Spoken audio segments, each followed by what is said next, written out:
Okay, so I'm pretty sure we're streaming now. So basically, in this podcast, which is episode number two, I'm going to go through. Um, I'm going to go through optimizing your Google business profile for your flooring company. So basically, all I'm going to do is just take you through the steps that I do to optimize a Google business profile, and I'm going to use my current one for this company that currently I don't actually use, to be honest. Uh, so I'm not actually going to optimize this right here, right now, but I'll just take you through the steps and just kind of show you around the Google Business Profile kind of interface and show you the bits and pieces that you should be filling out information on. So, um, what I thought I'd show you is what I use really is a Google Business sheet. So I've created a Google document where I have all of the information that I possibly need to fill out for a Google Business Profile, and put it all onto one sheet. So basically, what this means is that I can do kind of all the research I need and stuff like that, and then add it all to this sheet, and then I can review this sheet, and then basically just go back to the Google Business Profile and add all of the details from this sheet here. So yeah, obviously the first thing that I'm going to be doing is just double checking that you haven't got kind of duplicate profiles or anything like that, and there's no kind of issues with your current setup. Also, something else that I'd want to make sure is that you haven't got any kind of actions taken against your Google Business Profile. So, I'd check in places like Google Search Console to see if there's ever been any kind of action or anything like that taken against it. Just kind of make sure that your web presence is in a good place. And typically, with any kind of flooring company, unless they've done something really kind of dodgy in the past, which is very unlikely, these two couple of things are not going to be kind of relevant. But it's just a couple of initial checks that I would do before starting any project.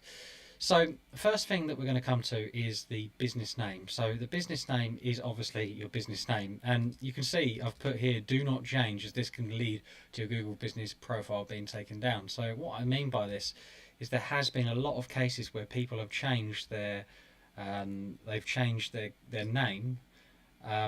Some people put like their kind of keywords and stuff in it and things like that, and that has resulted in the Google Business Profile being taken down. So I just want to kind of reiterate that it is, quite risky changing your Google Business Profile name. You do want to really what you want to be doing is making sure that your Google Business Profile name is just your brand name.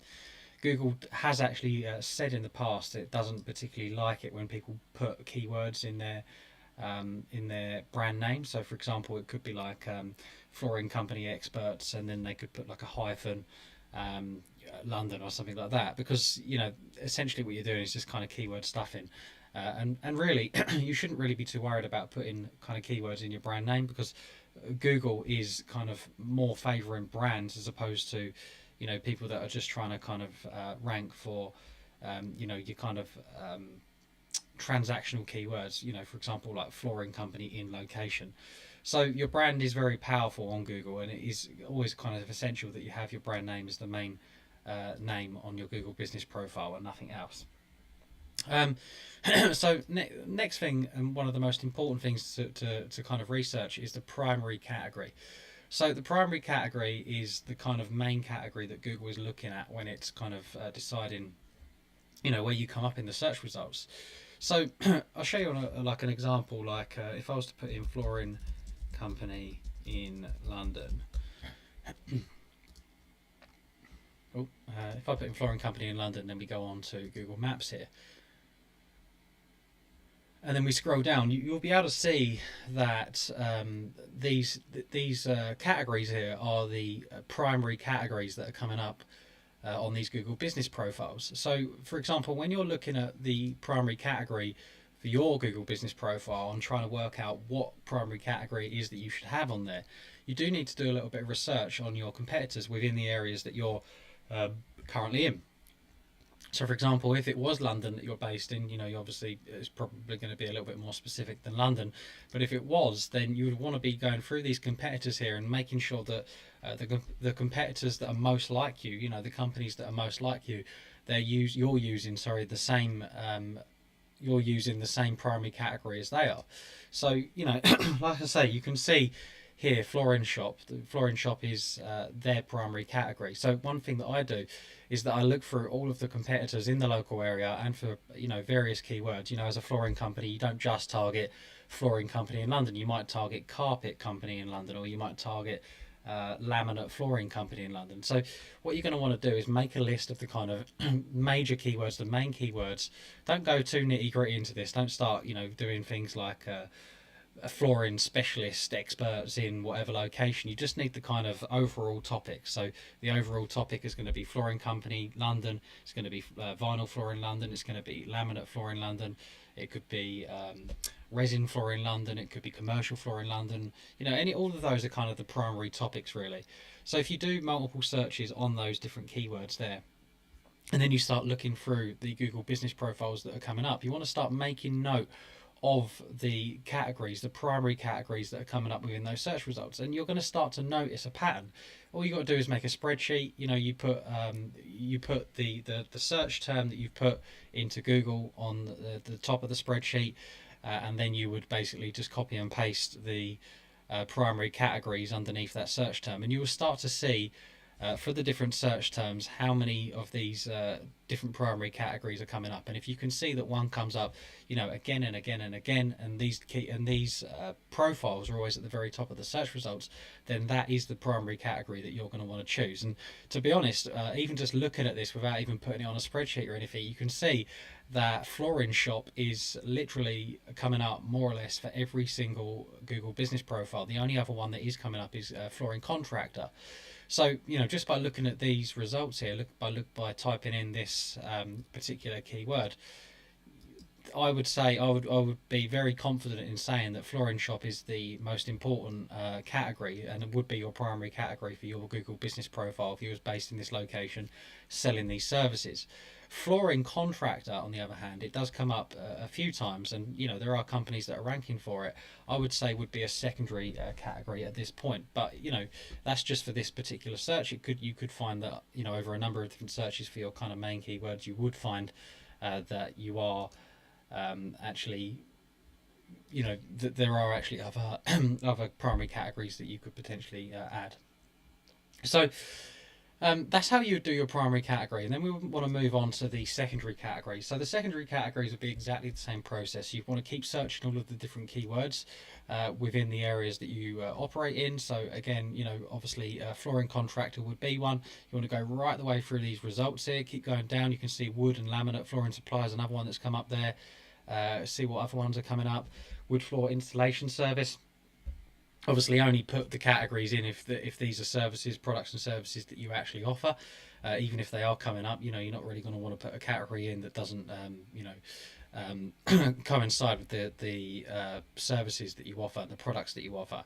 So so that would be just one search there. Then another search you could do perhaps would be laminate.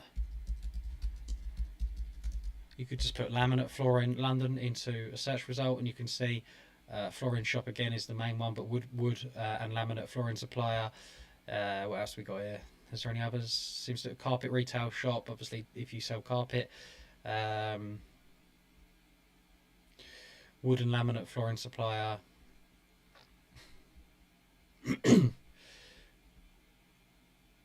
Yeah, I mean they're pretty similar categories that keep coming up. But if you was to search a number of different keywords, commercial flooring, see if anything comes up for that one. Again, it is flooring shop, flooring contractor. So the aim really is to, if we go back to the sheet here, the aim is mainly to try and get roughly around 10 different secondary categories as well as your primary category. So in this instance, the primary category would be flooring shop, then we would have in there flooring contractor, we would also have in there what was it, laminate and wood flooring, I think the other one was. wood floor installation service, carpet shop, carpet retailer, I think the other one was. All of these keywords here you want to put in here, or these categories, sorry, you want to put in there, and that would form the kind of initial research for your Google business profile and the category research. Okay, so once you've got the primary category and you've got the secondary category, that then helps us then write a description about your business. So the description, as you can see, is a limit of 750 characters long. So you don't get much, you don't actually get much in there. And one thing that you want to know that I've put in here is that Google will actually limit, will only actually display, the first 250 characters when someone searches for your profile, while they search for a keyword. So what I'm talking about is if we actually come to an actual Google search as opposed to the maps, I don't know if it's actually going to show what I'm looking for now. Google can be a little bit temperamental in terms of, so I think that's it there. So you can see this is the kind of snippet of information that it shows you. So that information there is the most important information that you want to be creating. So although it is 750 characters, the 250 characters at the very beginning are the most important, that you want to put the most weight on. So you've got all of your secondary categories, and you've got all of your primary category. So you're going to want to make sure that in the first 250 characters we are really talking about the primary category, and then we start moving in and we make sure that we cover all of the other secondary categories within that description. You always want to make sure that you're starting with, firstly the primary category, and you also want to start with, getting your brand name at the very beginning. We are whatever your name is, whatever the flooring company name is, and then you'd start saying about the primary category and trying to mention a lot of these other secondary categories here. So essentially, what we're trying to do is we're trying to highlight the most important information, and we're trying to build a lot of these kind of categories and keywords into your description to make it very keyword rich. And obviously, you're increasing the relevance of your Google business profile for, the different searches that people might have. Okay, so the next thing is the opening date, years in business. So, very simple one, just obviously work that out and add that in. What I'll do actually is I'll go back to my actual own profile, and you can see that the way I've built this form here is I've tried to do it in the exact way that you would see it if you was to go through the actual form here. So you can see, as you scroll down, it goes about, contact, location, hours, and more. So you can see that I've sectioned it off, about, contact. So we can just, when we do go back through and add this to the Google business profile, it's nice and easy. And when we've got to be looking around for all these different sections, we can just follow it in the same flow as what the Google business profile is. So you see here, business name, business category would have been there, like flooring shop, I think it was. Then your description, then your opening date. Okay, so now we come to the contact information. So contact information is pretty easy. Obviously, you want to be adding a primary phone number in there. If you've got a primary phone number that has the location in it, so for example, it's a local number to the location that you're based in, that is going to be a lot more beneficial than having a kind of generic number or a mobile number, because Google does understand area codes and things like that. So for example, if you had an area code, or if you had a mobile number, it's not going to have an area code in it. That could be anywhere in the country. Whereas if you had like a landline number, or you used a service that gave you a landline number with a local number, that's going to be a lot more beneficial than using your mobile number. Not to mention as well that it could actually increase conversions, because people can see and recognize the number as a number that's from the local area. So there's two really good reasons to make sure that you've got a local number there in your primary number. Secondary number can be a mobile number or kind of emergency number, if you did any kind of emergency jobs or anything like that, or you just wanted people to, just another way of getting hold of you for any other reason, really. So yeah, make sure you get that in there. The next thing, you want to get the website link in there. Obviously, make sure that you're putting the secure version in, so the HTTPS version. And obviously, if you haven't got a secured website, then that's a pretty easy and urgent thing that I would say you need to get done. There's kind of no excuse these days to not have a secure website. So it's free to do, and it should be done, really. And plus, Google isn't actually going to on Google Chrome, if you was to type in a website that was HTTP, it won't show you that website anymore. It'll flash up a big warning and say, don't approach this site, or whatever. You can still go on the site, but you'd have to click the button that says, proceed with caution, which a lot of people wouldn't do. They'll just click back off and they'll probably go to your competitors. Okay, so the next thing is social profiles. So the social profiles are are actually a new feature. As you can see, they've got the big new button there. When I say new, it's probably a few months now, to be honest, probably like 6 months in fact. And you want to be adding every single one of these profiles that Google gives you the option to add. So if we go onto the form here, you can see these are the ones that Google lets you add. If we go on to add there, it probably show them as well, so you get the drop down. Yeah, so these are on here for a reason, because they're the most important social media profiles for any business. You know, it doesn't matter what business you are, these are the most important ones that everyone should have: Instagram, Facebook, YouTube, Twitter, TikTok, Pinterest, and LinkedIn.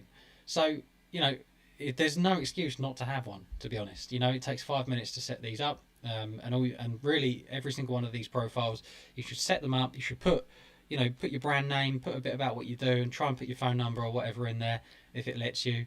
And a short description about your business, and that's it. Even if you don't post on these, if you don't, I don't expect any kind of company or any kind of busy flooring company to be posting every single one of these. Generally, you'll only post on one or two of these, if at all. To be honest, some people aren't posting on them at all, but at least have all the profiles set up. At least claim your brand name on these profiles. And it's another property that you've got around the internet that can verify that you're a trustworthy and reliable business.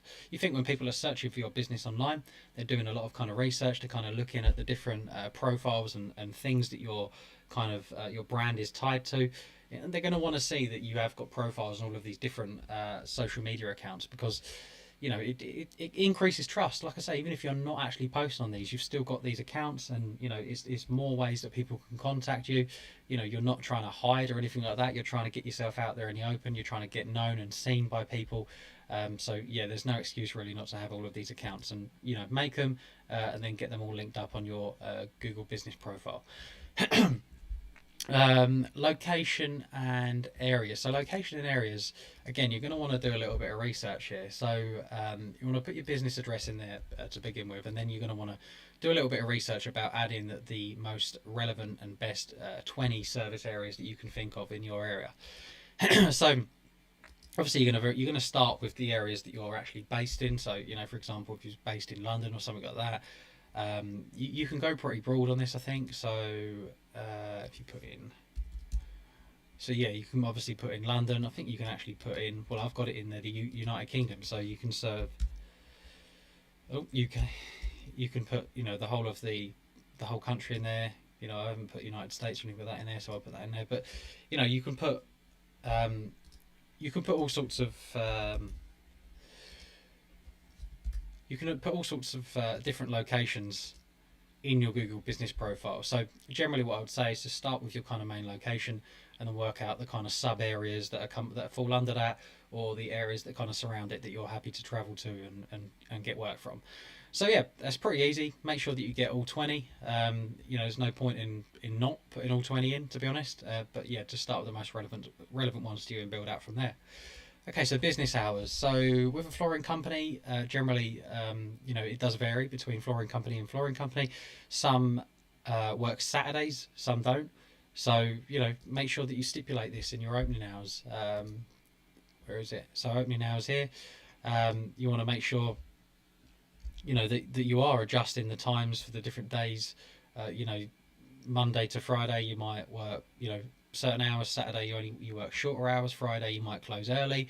Sunday you might be closed. So make sure you get all of that filled out.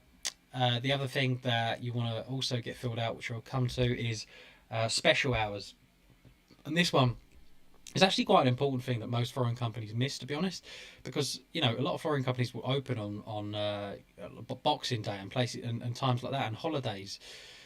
So you want to make sure, go through the calendar for the year and just put in there the dates that you're planning on opening and closing. So when it does actually come round to Christmas Eve, or whatever it is, or the day after Christmas, you haven't got all these kind of emails from Google saying, "Oh, you open on this date," and obviously, more importantly, your customers know whether they can come and shop for flooring on those dates. So just think ahead and try and get all of those in there, really, because not a lot of people put their special hours in, and I think it's a pretty easy thing that a lot of people miss that is quite beneficial to your profile. Then, other hours. Do you take some flooring companies shut for lunch? So if you do, then you want to be putting that in there. Make sure, literally, like, it's just common sense. Anything you can think of that, so you don't want people turning up at your showroom and you not being there, or you're sitting out the back having lunch and you've locked up. You want to make sure that all of this is on here. Okay, so the next thing that we move on to is the more section. So you can see that it doesn't really take long to optimize one of these Google business profiles, and a lot of the information that you're putting in is nothing special, apart from the kind of little bit of research at the start to get a good description and to add the right kind of categories and things like that. A lot of the information that you're adding on here is not particularly difficult. It's just a case of spending half hour to an hour just going through this and adding the bits, really. So next thing that we're going to look at is the more section. So business attributes. So try and fill out as much of this as possible. So you got from the business. So this is so basically just go through these. Are you do you identify as woman owned? No, in my case. So put that in there, even like whether it's yes or no. Crowd. So are you LGBTQ plus friendly? Yes or no? Up to you. Generally, I'll just put yes. There's no reason why not. Just put that in there. Planning. Attributes. Appointment required. Flooring companies, well, especially over the kind of COVID time, it was appointment only. Some flooring companies haven't actually, moved back away to kind of people just walking in. They do require people to book appointments. So this can be either or, really, depending on your company. So again, is an appointment required? Yes, in my case as well. So you want to put that in there. Service options. So just go through these, yes and no. Offers online appointments, yes, in my case. Don't know if you do, but you'd want to put that in there. Language assistance. To be honest, for me, it'll only be that. So, you just want to be looking through this and seeing what you can add. Some of this stuff isn't really relevant to your business, to be honest, but, it's worth just adding it in there. So that's that, really. So now we move on to the next section. So we've done the appointment. The business attributes. Now we move on to the review section. So reviews are one of the most important aspects of your Google business profile. So when I talk about SEO, I talk about often you've got on-page SEO and you've got off-page SEO. So on-page SEO is basically optimizing everything on your website. We're going through your content, we're going through all of the technical aspects, making sure that your website is as good as it can be technically and for user experience and for search engines. But then we have the other side of SEO, which is off-page SEO, and that's basically what I do in that stage of SEO is I go out and I build backlinks from other people's websites and point them back to your website. And with every single one of those backlinks that I build from someone else's website, so when I'm talking about someone else's website, it's going to be a website that relates to the flooring industry.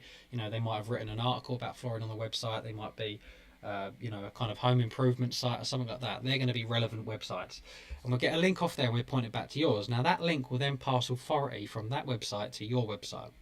So the reason I'm telling you this is because reviews are essentially like the backlinks of your Google business profile. You do the on-page SEO, you do the on-page optimization of your Google business profile by filling out all of this information here as much as you can, making it accurate and keeping it up to date. Then you do the off-page SEO, which is basically getting reviews. So you're basically, your customers, the people that you serve and you do a good job for, are the people that are giving your Google business profile a vote of confidence. And every time someone leaves a review on your profile, it's giving your profile that little bit more authority than it had last time. And even if people leave negative reviews on your profile, it still shows that you're a real company doing real business.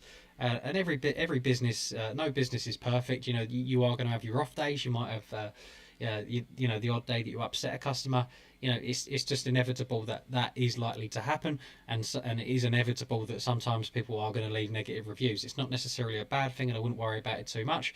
Obviously, I'd worry about it if it was just constant, but the odd negative review here and there, it just happens to every single good quality company out there, so it's not a problem.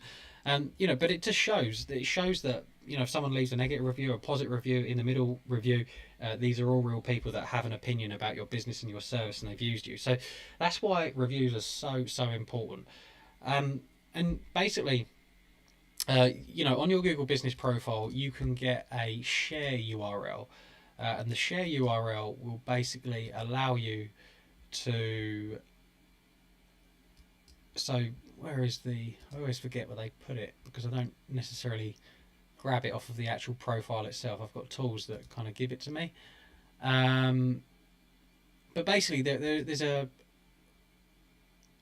read reviews. It could be there. Get more reviews. So there we go. So basically, Google gives you a share URL. This one here, the review link, and this link takes whoever it is that you give it to directly to your Google Business profile, and it will actually flash up the box for you to leave a review. So if I was to put that into my browser here, you can see that now it gives me the box to come up and actually leave a review and add photos and things like that. So you're going to want to make note of this link, and you're going to want to make sure that you're giving it to happy customers and things like that, to then obviously leave a review. And obviously the more kind of keyword rich and media rich these reviews are, the more it's going to benefit your Google Business profile. So you can see, like when you open that up, you can see obviously you've got your rating there, you've got the box there, but you've also got a chance to add photos and videos. So your customers, ideally, if you can get them to add photos and videos of the work you've done, that's going to be a massive benefit to your Google Business profile. Also, when it comes to the actual reviews itself, you want to, if you can, try and get your customers to actually talk about the work that you've done for them. So, for example, if you fitted stair runners in someone's house, then they could come on here onto the review thing, onto the review section, and they could say, we used top flooring in Margate, and James, he did a really good job at fitting stair runners onto our stairs, and we're very, very happy with the carpet that they've supplied us. So whatever it is, the quality of the carpet and the quality of the stair runners, because Google will actually look at the reviews and it will pick out the keywords from those reviews, and you can actually rank based on those keywords. So it's very important that you try and get your customers to add those keywords into the reviews. So, obviously you can use that link, but there is a lot of ways to get reviews, a lot of kind of more, there's a lot more kind of strategic ways of getting reviews. So just to name a few, you can put a system in place where people will, you put their phone number in, and then it will automatically request reviews up to a certain number of times. Obviously, the best way to get reviews is through their phone and not email. Most people will just look at their phone, and then they'll click the link and they'll go through and actually leave you one. You can obviously email customers. You can give them a review card on site. So you can actually give them a card. It's got the QR code on there. They scan the QR code. It'll go through to your profile, and you can actually put this link in the, you can actually create a QR code out of this link here. So when people scan it, it goes straight through to the profile. And that's a very good way, because obviously if someone is on site with them there and then, and you know that they're happy with the job, then that's going to be a very good way of collecting reviews. Something else that's going to be good is running competitions. So, for example, or giving them an incentive. So a competition is one of them. So, for example, you could say, if you leave us a review, we're going to put you into a competition, and in 3 months or every quarter, we draw people out of the hat, and you will get to win a £100 voucher, $100 voucher, TV, whatever it is, that's going to make them a little bit more happy than just leaving them a review and saying thanks. The other thing you can do is give them, perhaps like an Amazon voucher every time that they leave a review. There's all sorts of things. Whatever you can think of that you think would incentivize your customers to leave a review, you can do it. And you think, even if you gave someone a £10 Amazon voucher, a £20 Amazon voucher, a $20 Amazon voucher, whatever it is, every time that you got a review, that in itself is marketing. Getting that review is part of your marketing strategy. So don't be worried about giving away a little bit of money to try and get those reviews, because it is in the long run going to benefit you, through more inquiries, more leads, and more converted sales. So so it's definitely worth kind of incentivizing people to do that. So next thing that we move on to is the appointment link. So basically, best thing to do really is just add your contact page to the appointment link there. Questions and answers. This is a really good place for you to add some questions and answers about your business and your products. Generally, I would go quite general on your Google Business profile. I'll just kind of answer questions about, uh, just general questions about your company. So, for example, there's a few I've put in here that I always start with, like what services does your company offer? How long has your company been in business? What regions does your company serve? What kind of projects does your company take on? You could also answer things about pricing, your process. You could answer more specific things about specific products if you wanted to. But generally, I'll just kind of stick to 5 to 10 general questions that people are likely to ask you about your business. And the key thing with this, or a little trick with this, in fact, is you can come onto the questions and answers section here as the business owner or as a member of staff, or it doesn't matter who you are, or under a different account, and you can ask the question there, and then when you post it, you can actually reply to yourself. So essentially, you can just answer a few questions and answers, preempting what customers are potentially going to be saying about or asking about your business. So it's worth just thinking about the main kind of questions that people would like to ask you and put them in there. Okay, so moving on to the next step is your logo and your cover photos.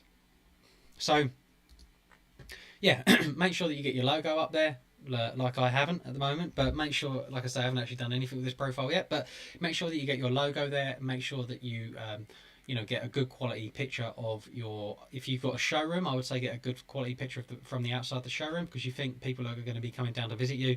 It's people are very visual. It's really good for them to see like the front of your business and to know that you are a real place, kind of thing. It's going to be a lot more enticing for someone to come down to visit you if you've got a picture of your showroom on the front here. And then obviously take a few photos of your work, take a few photos of your team.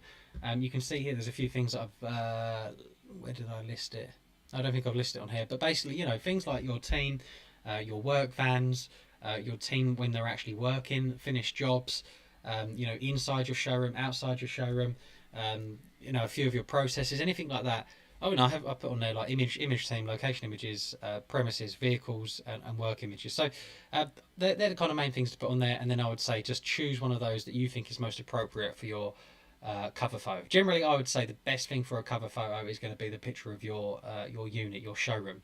But if you don't have a showroom and you just work, you're a fitter or something like that, just get a picture of your van, get a picture of you standing outside your van. That's going to be probably the best thing. And obviously your brand, your van's going to be branded up. So make sure that you get all of those in there. So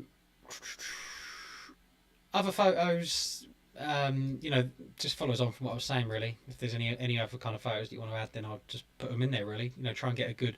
I'll just try and add photos on a regular basis. Try and add photos on a weekly basis. One little trick that you can do is when you're out on site, when you do go to do like, measuring up and estimating, or, quoting and fitting and things like that, whatever it is you're doing that's on site, if you take a photo when you're there and then you upload it there and then, get into the habit of turning up there, taking a photo before, taking a photo after, and uploading them whilst you're on site. Every photo that you take in a location, if you ever look at the information about that photo, it knows where that photo was taken. So if you think you upload that photo and you put it onto your Google Business profile, Google can read that information about that photo,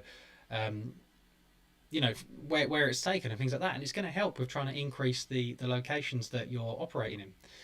Next thing is videos. Pretty much the same kind of advice with videos is photos.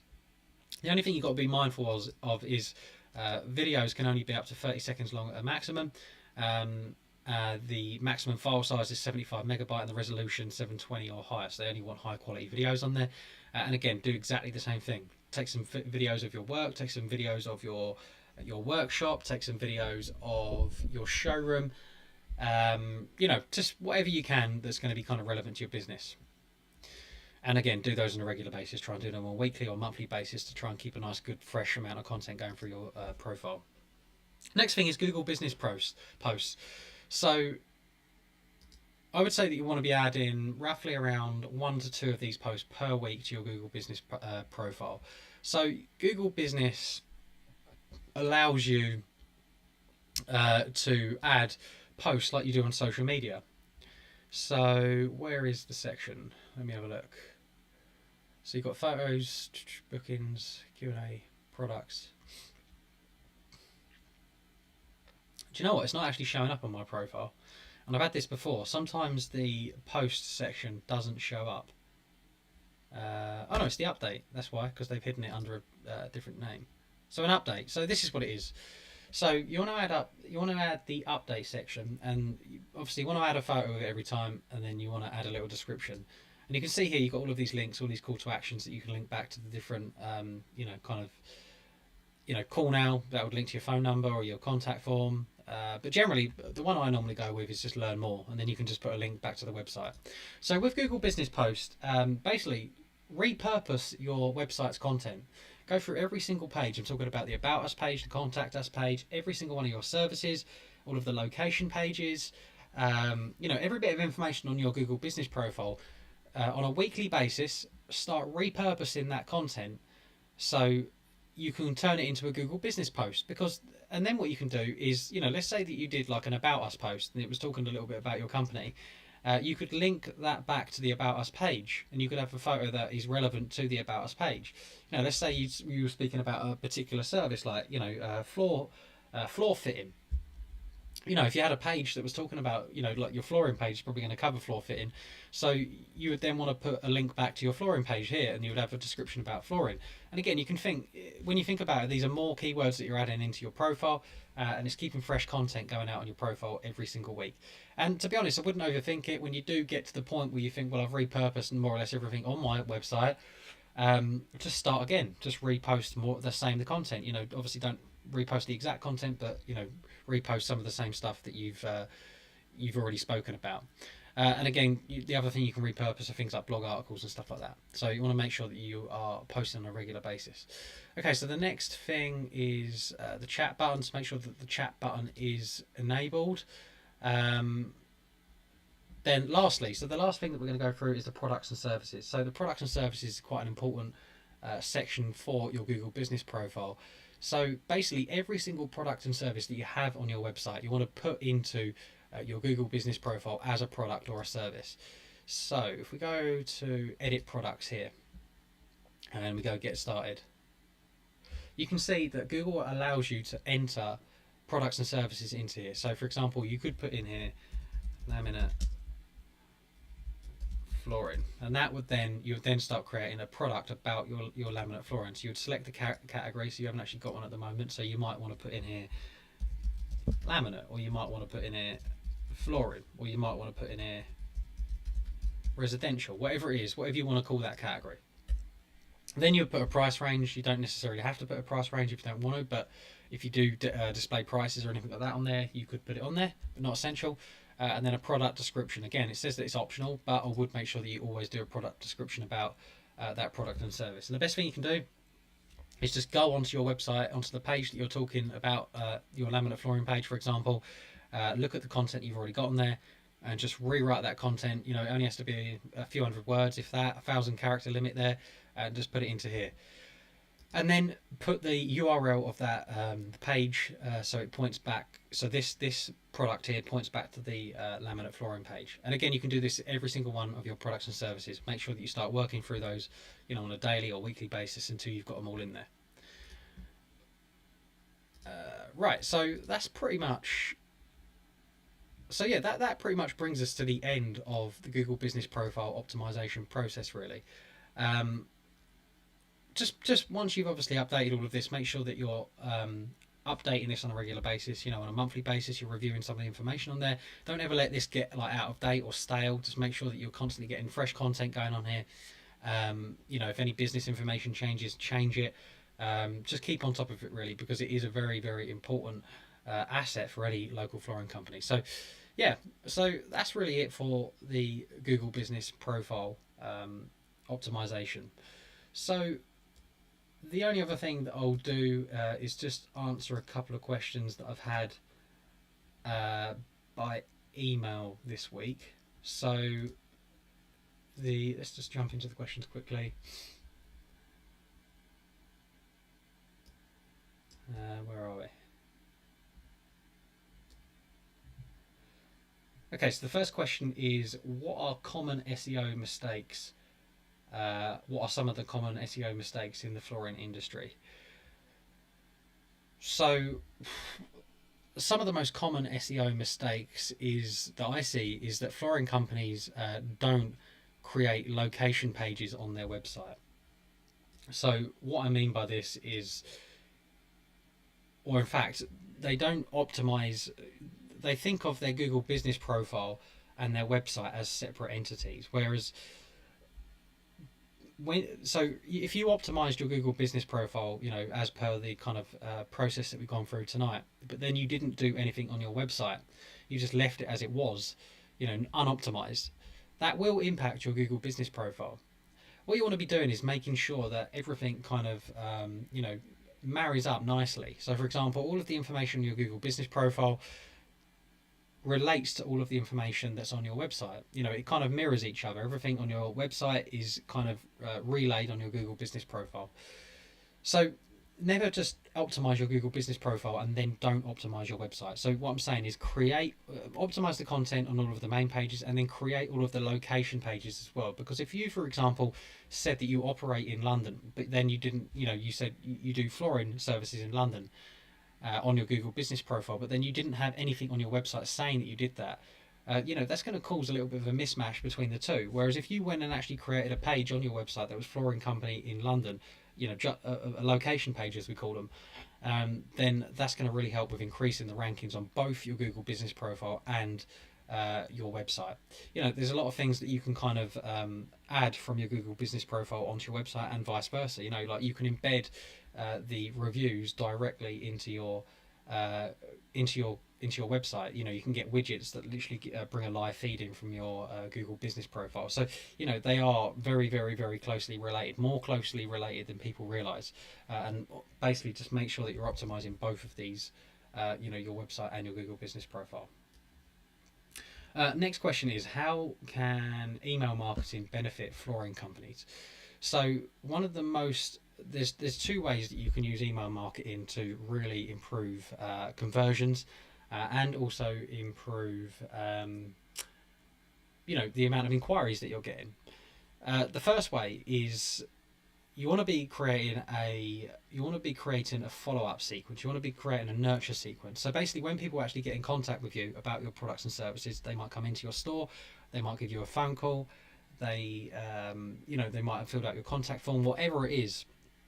If you can try and capture their information, for example, like their email address and their phone number, then you can and their actual home address, then you can basically send them kind of information on a regular basis to try and make sure that you're always top of mind. And you can not just being top of mind, but you can also build trust, authority, and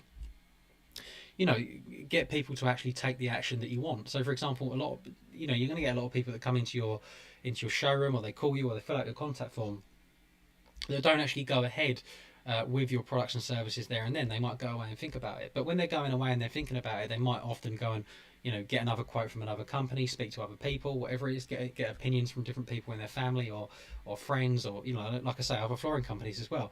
So by having a nurture sequence where you're texting them and you're emailing them and you're sending them brochures and things like that, you're going to make sure that you're always top of mind, and you're going to show that you actually care about them. It's not, when in this nurture sequence, the kind of things that you could be sending is things that are going to help them make a decision about their products and services. So for example, you could send them information about the service that they're interested in. So if they was interested in laminate flooring, you could send them a short guide on laminate flooring. The other things you're going to send them are things like testimonials, what people are saying about your business, case studies. So you can actually build up case studies that are relevant to the products and services that people are making inquiries about, and you can send them those case studies, and they can see that you've done the job for other people really effectively. And lastly, the other thing that you can send to them is offers. For example, if someone does go away and they're thinking about it and they haven't actually come back to you and made a decision, then if you created an offer and you sent that out by email and you said, if you come back and make a decision within the next 30 days, then I will, then you'll get 10% off of something or like that, or you'll get this gift as a kind of reward for coming back within that time frame. So you got to just think about the things that build trust, that get them to kind of move over the line, and also things that will help them make their decision easier when it comes to buying from you and the products that they're looking to buy. Okay, so the next question and the last question is going to be how should flooring companies use Google Ads as part of their marketing strategy? So, Google Ads is very, very effective, obviously, only if it's done right. Pretty like any kind of marketing strategy, to be honest. So, with Google Ads, you can with Google Ads you're going to be want to target in the most transactional keywords for your business. So you're going to want to target keywords where people are searching for things like flooring company near me, carpet services near me, carpet services in this location, that location, whatever it is. And then once you've created like what are called ad groups, so an ad group could be a group of keywords that all talk about a particular service. So it could be one ad group could be all about carpet services within a certain location, carpet services in London, carpet specialist in London, carpet company in London. That could be one ad group. And then once you've created all of those ad groups for all of the different products and services that you offer, you would create specific ads for each of those ad groups. So, for example, when someone searches for carpet company in London, that then that is then reflected in the ad that they're seeing on Google Business on Google search results.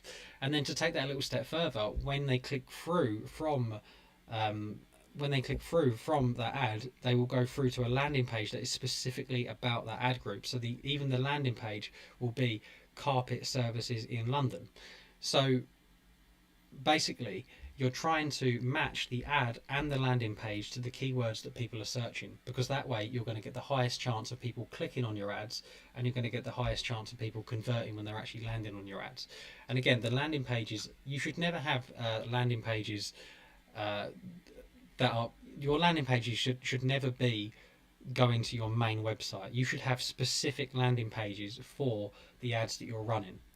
This is one of the most common kind of mistakes that I see with most flooring companies is they will, Google Ads makes it extremely easy for people to just sign up, follow the kind of the pre kind of the easy setup that they give you, and then just start running ads. And you can see even here on this where am I? I think I'm in front of it, but you can see even down here,